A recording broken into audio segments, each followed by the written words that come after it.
pwede mabahin sa daghan, gabahin ang pagbasa karon sa Ebanghelyo, apan tuguti lamang ako sa pagbahin ini sa duha.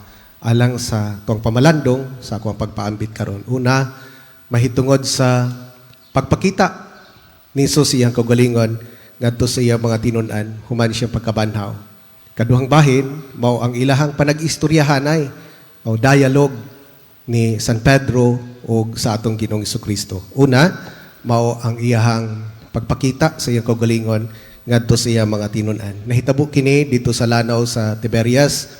Ang mga tinunan nagkatigom sila ni Simon Pedro, sila ni Tomas, si Nathaniel, unya ang mga anak ni Zebedeo, ug dunay duha pa kalain nga mga tinunan. Si Pedro miingon ngadto kanila, managat ako. Ug miingon usab ang iyang makauban, muban kami. Nahitabo kini sa dihang ang atong Ginoong Jesucristo namatay na ug gilubong. Sa wala pa sila gitawag ni Jesus sa pagsunod kaniya, mga professional sila nga mga mananagat, dati nga mga mananagat. Apan sa dihang gitawag sila ni Jesus sa pagsunod kaniya, gibiyaan nila ang ilahang panginabuhi sa pagpanagat. Kay may sunod sila kang Jesus. Ug samtang naguban pa sila kang Jesus, wala nila nabati ang panginahanglan nga mobalik sila panginabuhi. Apan sa dihang si Jesus namatay, gilubong, nabati na nila kinahanglan mobalik sila silang panginabuhian. Si Pedro miingon, managat ako. Mitubag usab sila, muban kami. Nanagat sila, tibok gabi. Wala sila nakuha. Sa pagkadlawon na, bibalik sila diha sa baybay. Nakita nila nga si Jesus nagbarog diha sa lapyahan.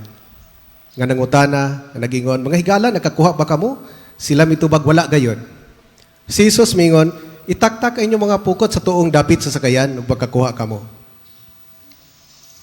At ang hinduman, kini mga tawhana, eksperto ni nga mga mananagat, experience ng mga mananagat.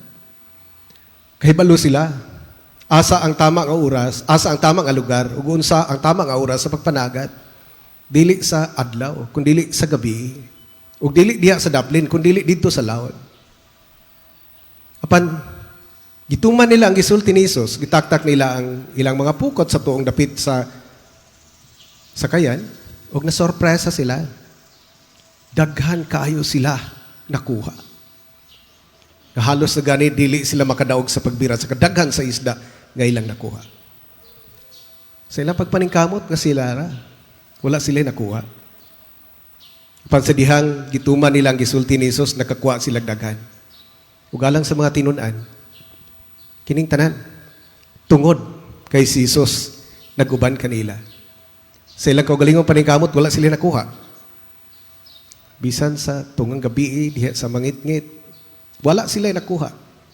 Apan sa diyang gituman nilang gisulti ni Jesus, diha sa pagpakiguban ni Jesus, nakakuha silang daghan.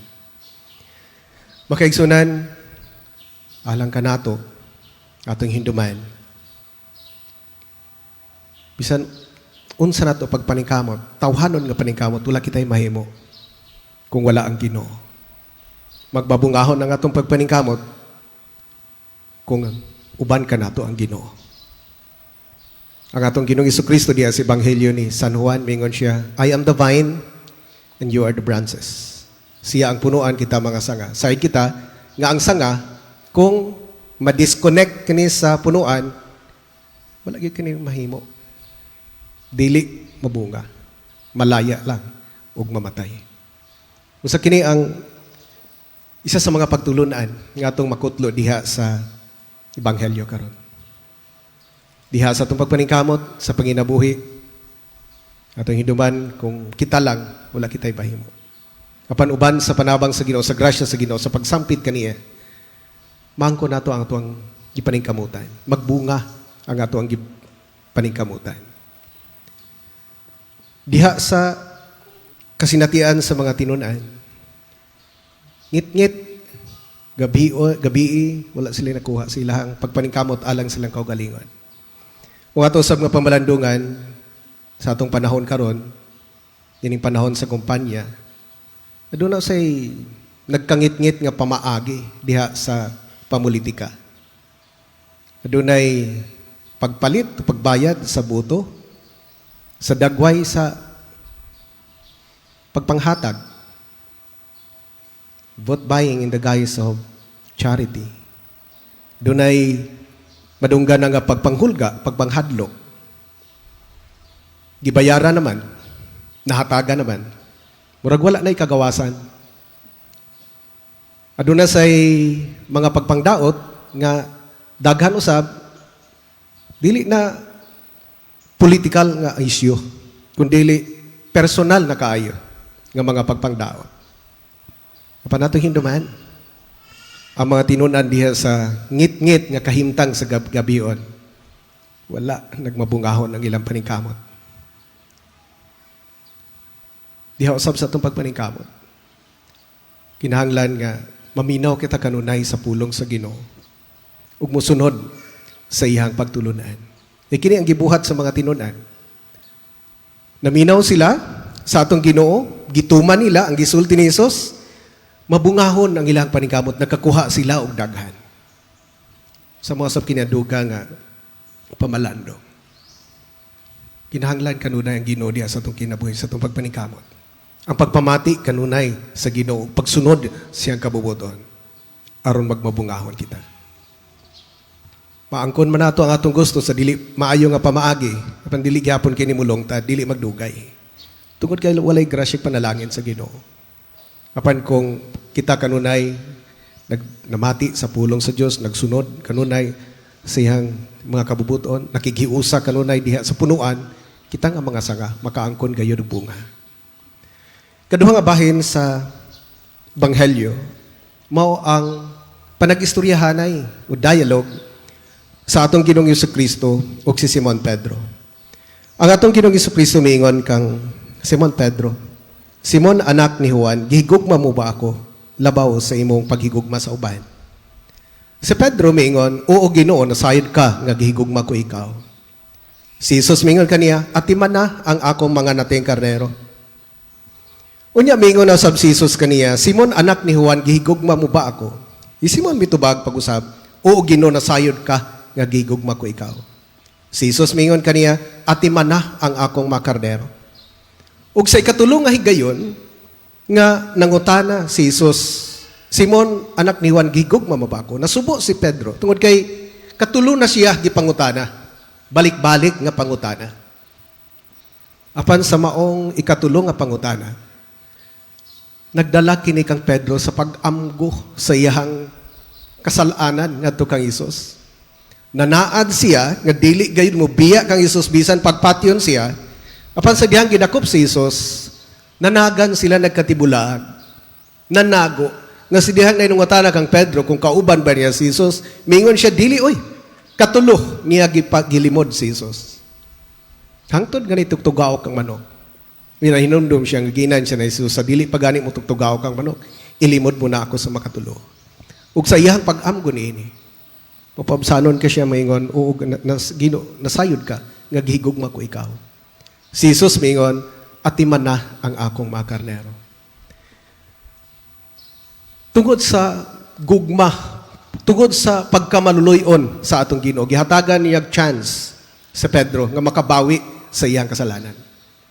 Ug kabubuton sa atong Ginoo nga ipamatud-an ni San Pedro kung unsa ka tinuod ang iyang paghigugma kaniya, pinaagi sa pag-alagad sa iyang katawhan.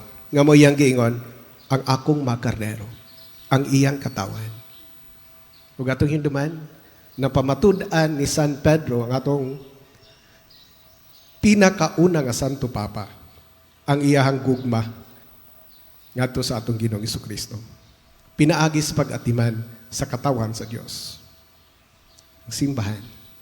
Siyang atong pinakauna nga Santo Papa. Dili perfecto. Adunay kaugalingong kasalanan.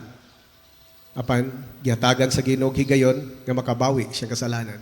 Pinaagi sa pag-atiman siya mga karnero. O giatiman ni San Pedro ang katawhan hangtod sa iyang kamatayon diha sa cross. Nga mo'y gisgutan sa tuang unang pagbasa karon. Ang mga tinunan, nagsangyaw mahitungod sa ngalan ni Jesus. Bisan pagidid-an sila sa panggamhanan, bisan pag ginalato sila, Apan malipayon sila, nga nagpadayon, hangtod sa kamatayon. Ang kalipay nila na diha sa atong Ginoo. Makaigsunan ko atong pamalandungan, ang matag-usa ka nato, sama kang Pedro. Adun nasab kita'y kagulang kahuyang, kakulangan o kasalanan. Sa lain lang ang paagi. Upan mao kini ang kamaturan. Walay perfecto na kanato, adun na kita'y kagulang o limitasyon.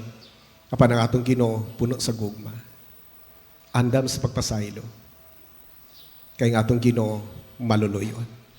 Mausap kini ato ang gisaulog, katong niaging Domingo. Divine mercy, Diyos nung kaluoy. Pahinumduman kita sa kamaluluyon ang atong Ginoo. Usa kita nga nakatagamtam sa iyahang paghigugma, magbakanunayon o magpabilin sa atong paghigugma kaniya.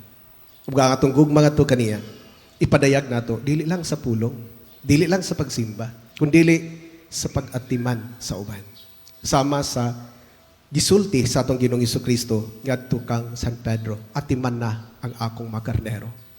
Pagpadayag sa iyang gugma ngadto sa Ginoo. Kita usab ipadayag nato mao kini ang hagit sa ebanghelyo. Ipadayag nato ang atong gugma sa Ginoo pinaagi sa pag-atiman sa atong makaigsunan. Pagpakabana sa panginahanglan sa uban. Pagtabang sa mga nanginahanglan. Makaigsunan, isip pagtapos nining mao pahambit alang sa atong pamalando.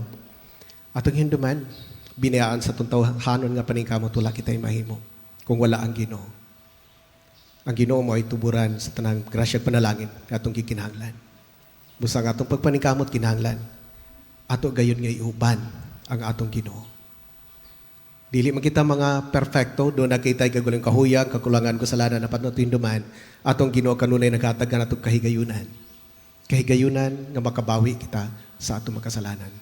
O kini mao ang pagpamatuod sa atong gugma ngadto kaniya, pinaagi sa paghigugma sa atong isikatao. Hinaot pa. Karon manindog kita alang sa pagpadayag sa atong pagtuon.